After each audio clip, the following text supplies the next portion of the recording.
Okay, confirmed na po. Ngayong November 16 and 17 na ang higanting rally ng INC. Ang tanong ay saan ang venue? Nag, nanginginig na ang mga sumbong ng taga-kabilang parlor, no, ng mga supporters ng Iwi administration and Saimada vloggers, Pink Lawan, di ba? Kinakabahan na sila kasi higanting rally ito. We're talking about INC here. And of course, biro mo, nag-vlog nga tayo kahapon, di ba? Kagabi. Dahil sabi ko, mukhang hindi magsasalita itong mga kakampink kung wala silang A1 info na meron talagang paparating na rally ngayong November. Ayun nga, true enough, di ba, kadidiscuss lang natin kahapon, ito na, confirmed na po even by Spokesari Roque, na magkakaroon talaga ng higanting rally ang Iglesia ni Cristo at sasamahan nga po yan ng JIL, sasamahan din daw yan ng KOJC. KOJC hindi confirmed mga kababayan. I am worried for KOJC because kapag sumama sila sa rally, baka gipitin si Pastor Apollo Quiboloy sa loob ng kulungan. So maybe that's the reason why hindi na bumababa ang Kingdom of Jesus Christ ni Pastor Quiboloy.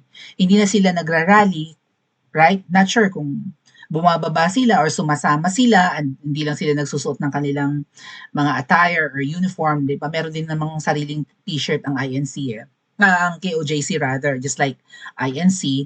Pero baka naka-civilian lang sila pag sumasama sila sa ibang mga rally. Shoutout po sa mga members ng KOJC. Now, ang Catholic Church kaya, kailan lalabas, kailan bababa? Well, ako bilang Katoliko mga kababayan, sumasali rin kami even sa rally ng INC nitong nakaraang January lang. Ang kanilang panawagan nitong Enero ay unahin ang 'di ba? Unahin ang kapakanan ng taong bayan at huwag muna ang pamumulitika. So, sabi nila ay hindi sila pabor sa impeachment ni VP Sara. Ang nangyari mga kababayan, hindi pinakinggan ang INC at ang panawagan nila nitong nakaraang Enero.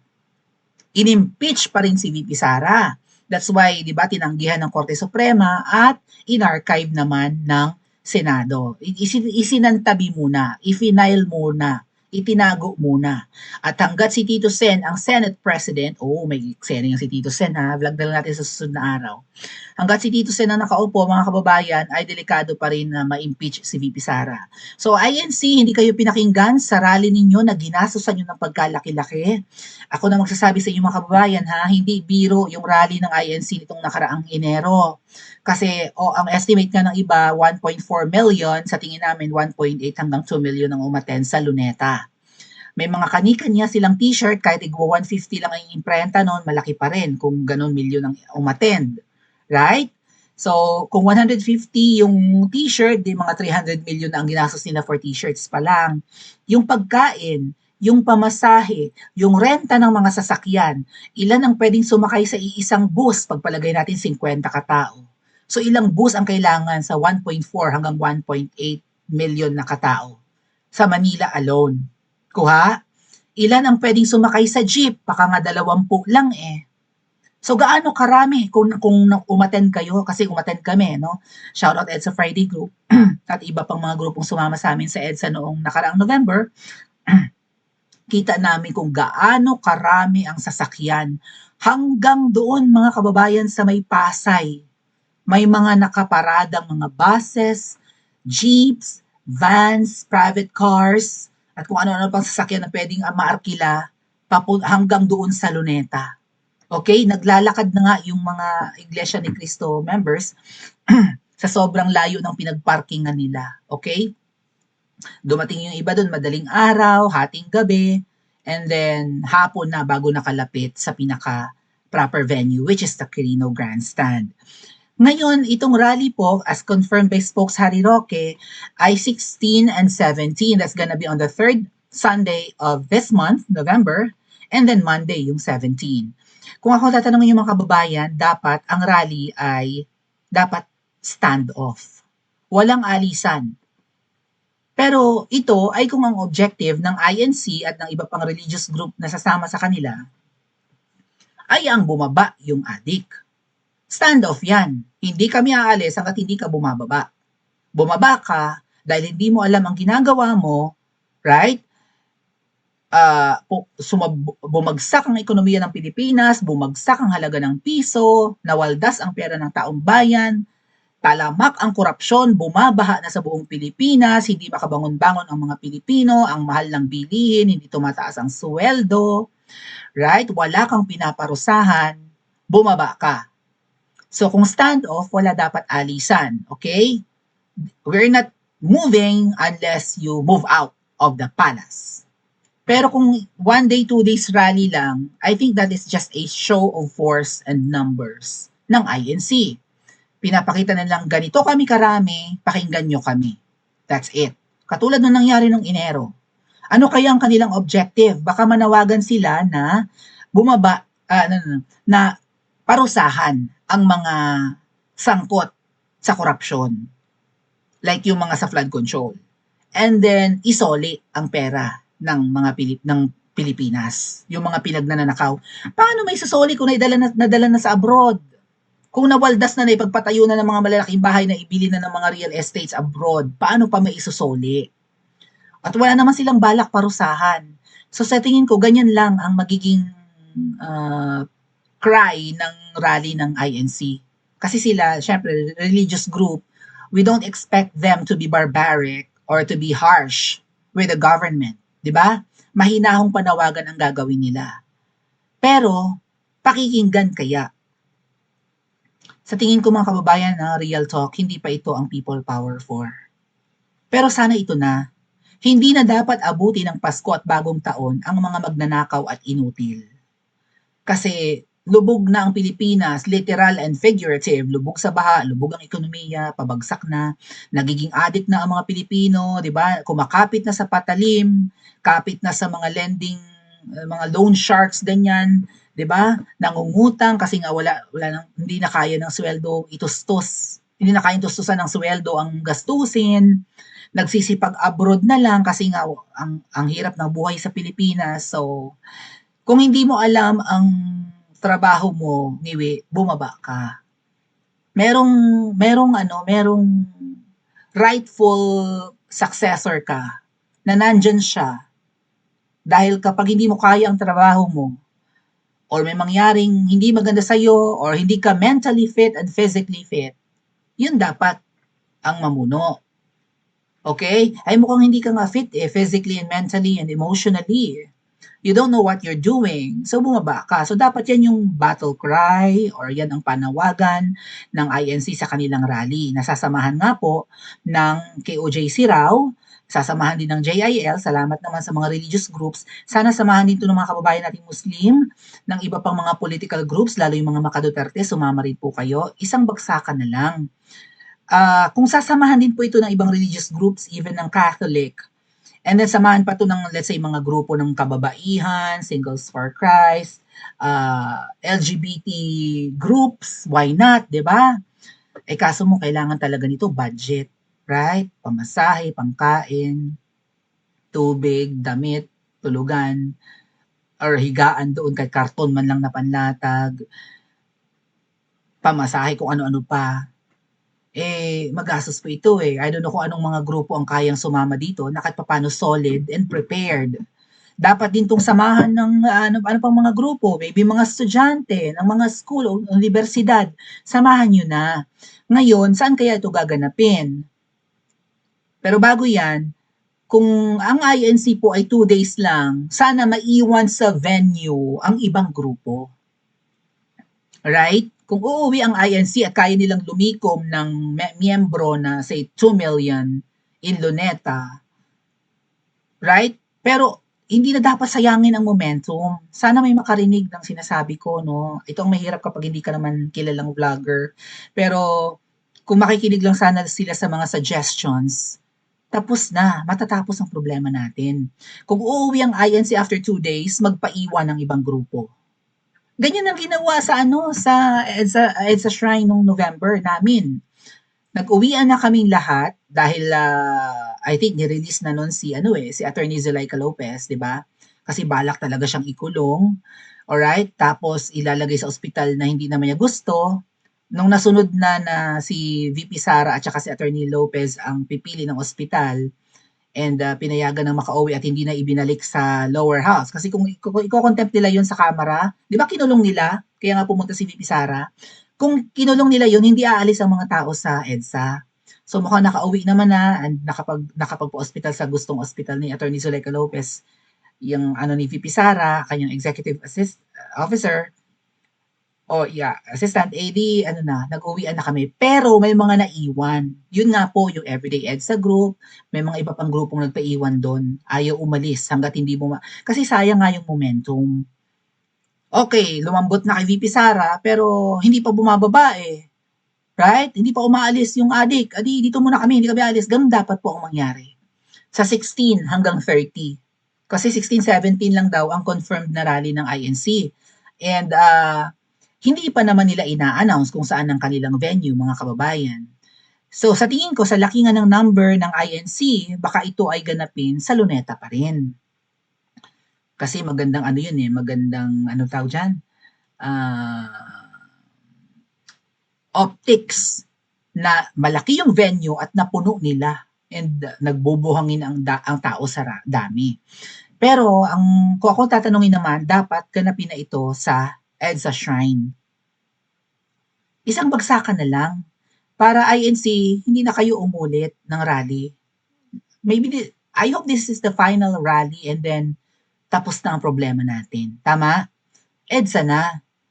And since kaya nyo talaga, dahil sa dami nga po ng miyembro ng Iglesia ni Cristo, since kaya ninyo na punuin at kaya nyo magpadala ng millions, kahit nga 100,000, puno nyo yung EDSA Shrine.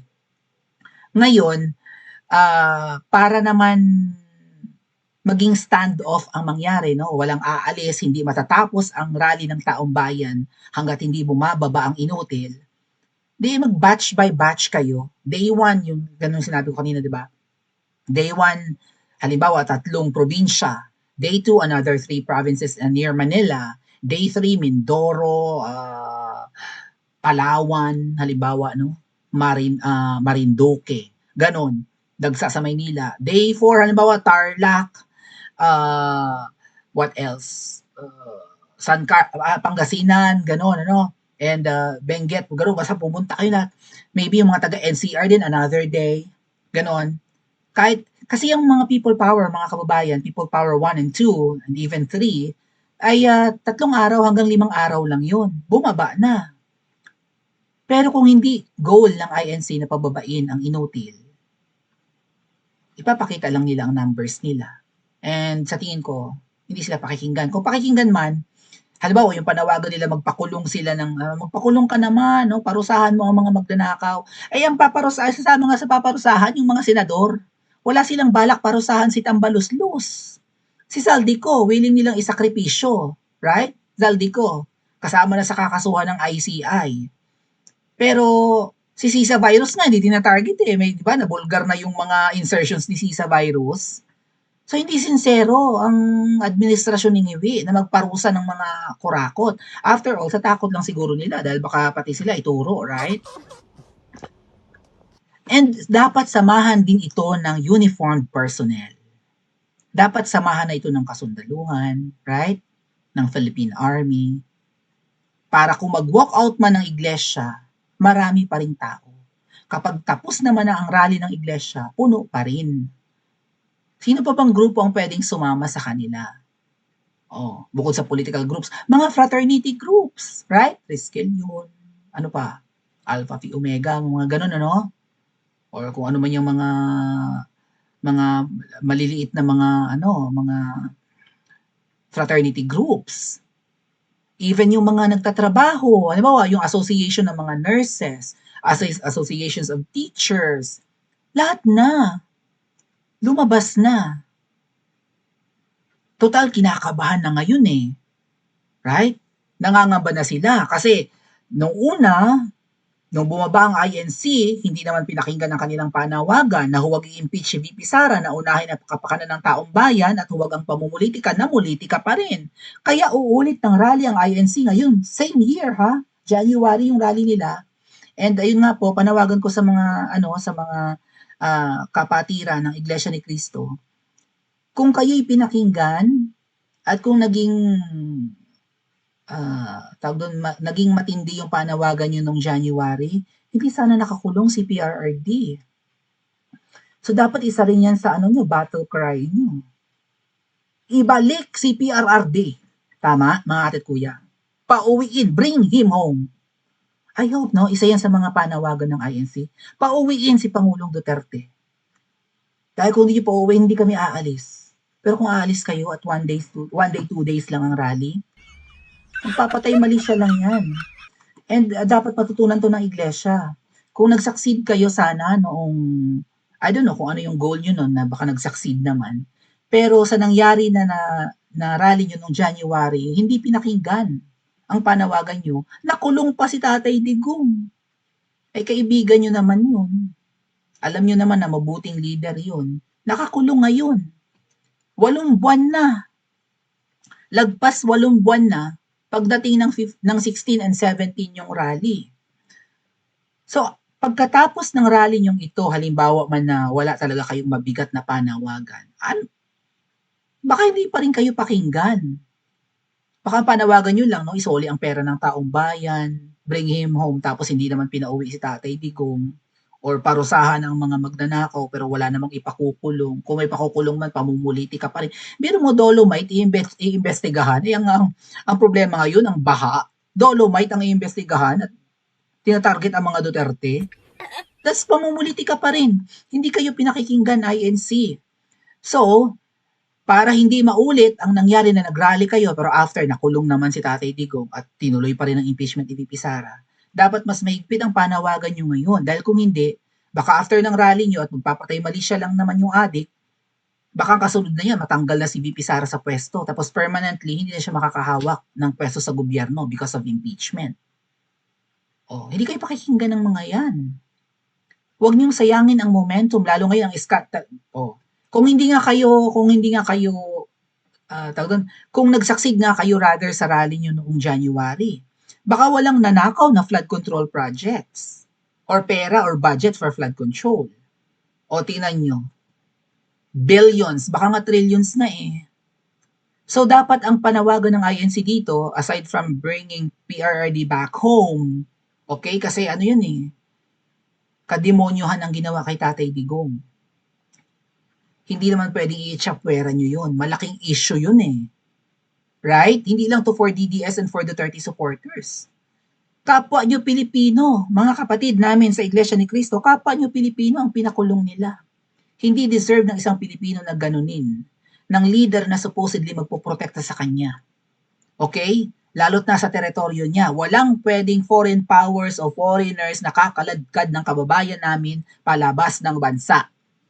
Ako ang presidente, wala kayong pwedeng gawin sa nasasakupan ko. Ang nangyari baliktad, sinuko, binenta, pinakulong, winalang hiya. Sama nyo yan sa panawagan nyo ngayong rally nyo. Agad kayo mga ate at kuya. Plus, of course, ipasoli ang mga ninakaw kung kayang isoli at ipakulong ang mga guilty. Ay babagalan, gusto ni Ngiwi, babagalan ng, ano pa, INC, sabi pa ni Ngiwi, hindi ako bababa sa pwesto hanggat hindi naaayos ang problema natin sa flood control. Ay sus, lagi namang bumaba sa Pilipinas. So, wala kang balak bumaba? Niwe, okay nang ina mo ka? So, INC, tindihan nyo ang panawagan. And then, please choose EDSA if you may. There's no place but EDSA. All roads lead to EDSA. EDSA ang kinatatakutan nila. Yung mga pakawalang double agents, Team Alpotera, ayaw na ayaw mag-EDSA. Sabi EDSA daw pag-aari ng Dilawan, baluarte ng Dilawan, laos na, lipas na ang EDSA, kaya pinipili nila ang Liwasang Bonifacio at Raha Sulaiman. EDSA, punuin nyo yan. And then it's gonna be standoff. Walang aalis, kahit 1 buwan tayo dito hanggat hindi bumababa yan. Total, ang dami nyo eh. Right? Alternate. Unang araw, itong mga probinsyang to. Pangalawang araw, maybe puro taga Maynila. Pangatlong araw, taga Southern Luzon. Pang-apat na araw, taga Central Luzon. So on and so forth. Sa dami nyong yan, Isang bagsakan tapos ang problema, hindi niyo na kailangang mag-rally ulit kapag gumawa na naman ng matinding kabulastugan kasi hindi naman pinapakinggan ang inyong panawagan.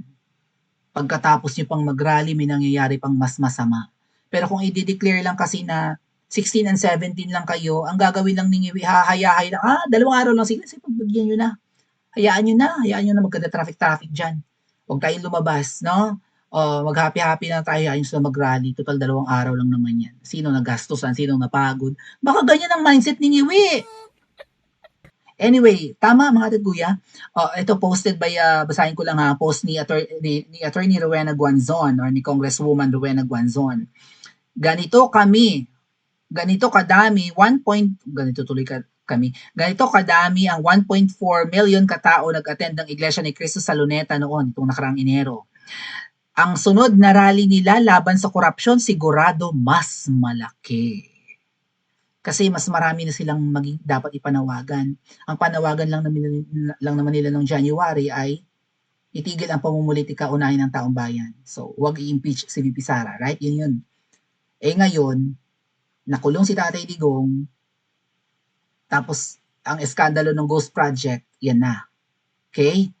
So, most corrupt budget ang ngayong taon, wala nang pera ang Pilipinas, nangungutang na, sa bulsa naman mapupunta ang inuutang. Puro kahihiyan ang dalaw ni Marcos Jr. paglabas ng bansa, umattend ng APEC Summit sa South Korea, umattend ng ASEAN sa Malaysia, ay puro kahihiyan. Kitang-kita na hindi niya alam ang kanyang ginagawa. Mukha siyang tanga. Anong mukha? Baka tanggalin niyo na yung word na mukha. Catholic bishops have called for protest. Really? Pati mga obispo? Now, the INC, if all churches rally together, EDSA will be filled. EDSA, kita mo, even Rowena Guanzon, EDSA. Mapupuno ang EDSA, a massive rally that will be news all over the world. Yan ang sinasabi ko. Kapag EDSA ang rally, may recall. Familiar all over the world kasi nakilala ang Pilipinas for peace rally. 'Di ba? Nasipa ang diktador na humawak ng 2 dekadang mahigit sa power through peace rally, and that was in EDSA Shrine or at EDSA Shrine. So kung gusto ninyong matapos ang problema natin, EDSA pa rin. Pero kinukontra yan ng mga double agents at ng mga sumasamba kay Mangga. Huwag na huwag daw sa EDSA. Pati nga yung Office of the Vice President, mga staff ni VP Sara, mga kuya, nilalason ng mga double agents. May mga screenshots kami ng pambi-brainwash ng mga double agents sa mga staff ni VP Sara hanggang sa makumbinsi nila na, naku, huwag talaga nga mag-EDSA. Pakiusap kung magrarally kayo, huwag EDSA. Ayun ang tono. Okay? Kasi nga, history yan may history. Nasipa ang angkan ng mga magnanakaw through, by means of EDSA rally. So, kita mo, even Rowena Guanzon, sa EDSA daw. And kinonfirm ni Sally Roque itong rally ng INC ngayong November. May mga na pala, mga written news na patungkol dito. There are numerous reports that says the Iglesia ni Cristo will hold another rally on November 30. November 30 naman daw. Wala naman ano naman ang cause, ano naman ang panawagan anong silbi ganun. May mga nag-offer na rin ng mga kababayan ng services ng L3 na 2 ang aircon. 5 unit ng L3 mga nagpaparkila. Kung may rally kayo, November 16 and 17, 2025 rally. Don't miss history. Join the peaceful INC rally at EDSA. Naku, EDSA pala mga kuya. Posted by Dr. Lee. EDSA.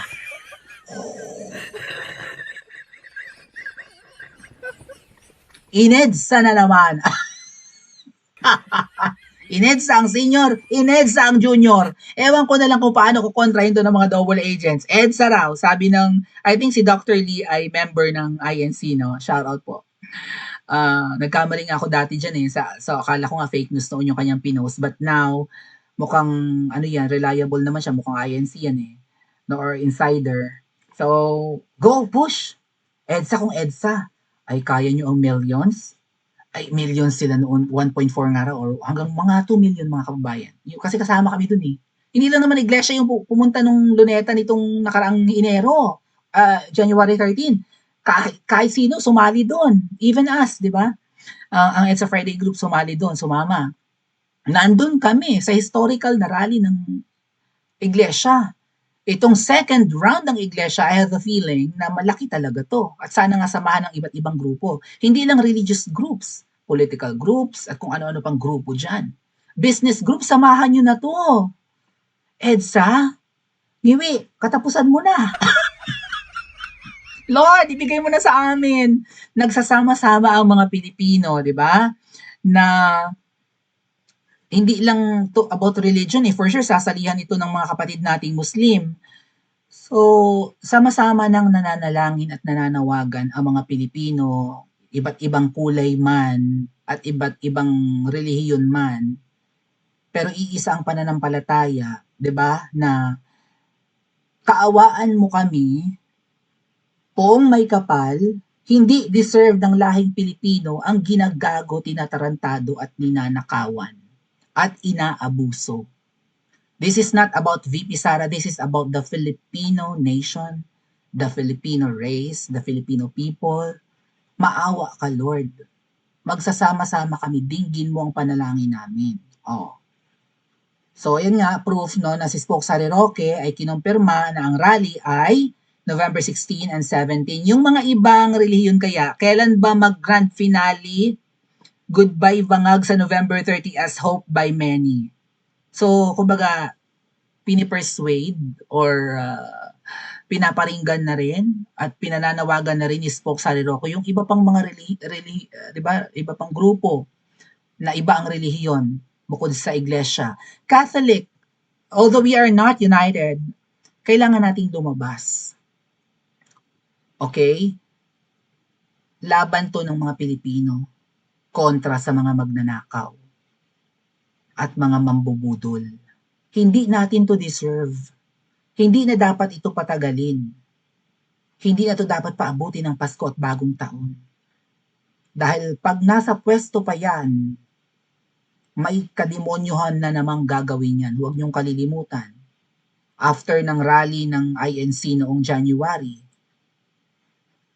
nakidnap si Tatay Digong at inimpeach pa rin si VP Sara. So kung hindi pa rin mawawala sa pwesto ang adik after ng mga rallies na ito, mas matinding kademonyohan ang gagawin ng mga yan. For sure, ng bribe na yan ng men in uniform. Right? Yung mga general, matataas sa pwesto, for sure, sinuhulan na ng mga yan. Huwag lang bumaliktad sa kanila. At sana this time around, samahan na rin ng men in uniform ito. Kahit mga low-ranking officials. Kailangan ng tuldukan ang panloloko sa Pilipinas at ang pagnanakaw ng pera ng mga Pilipino. Agree? Comment po sa comment section at mag-like at subscribe din po kayo.